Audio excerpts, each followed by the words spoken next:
in Lance's weekly Coleman closing underwriting newsletter this week, we were writing about historic national properties.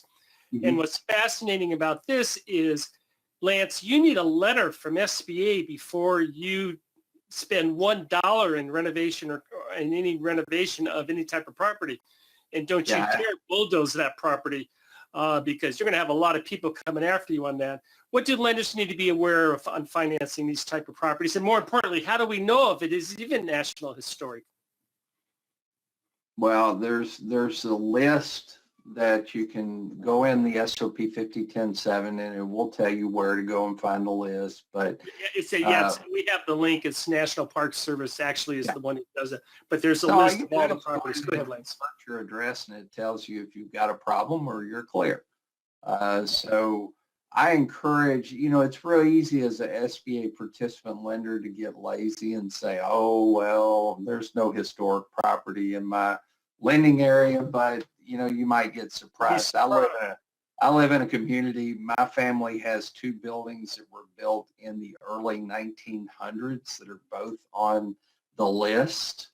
So, and there's a lot of different lists. You have National Historic, but you also have state and community and that. Lance, do you just tell a lender, don't bother, don't even try to renovate these properties into, say, a nice Airbnb? I think there's due diligence and process, and I think the important thing is checking your property. Now, guys, if you've got a blank piece of land that you're going to construct something on, there's nothing historic about that. But, Kyle and I are both in the South. There are plenty of historic properties in the South and some that you might not even be aware of. So one of the most important things is just making sure to check. Lance, I'm going to give you a question. I don't know the answer, and I don't think you do either, but I'm going to ask it anyway. In SBA's screen out their 1923 checklist eligibility, does SBA check for this for the lender? They don't. No. Okay. No.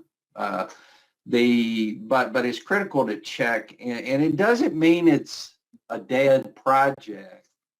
It just means there's process, and you may have to get together with Kyle's company to work through that. Let me ask Kyle. Kyle, how much is that? Let's say the renovation is $200,000 on a normal project. If we have a National Historic property, how much is that going to increase the budget generally? Well, unfortunately, I don't have a historic crystal ball on this, but it does depend. So there, in the properties that have been, I'll take that. Yeah, with the historical properties that I've worked on, there's certain things that you have to do specific to preserving that property's kind of the uniqueness of it, right? So you can't just throw aluminum siding on it or something to that effect. You've really got to put some thought through it, and make it a nice property. So yeah, in some cases it's going to cost more. I know. One of the examples I can give you was one in San Francisco where we put an elevator into the property.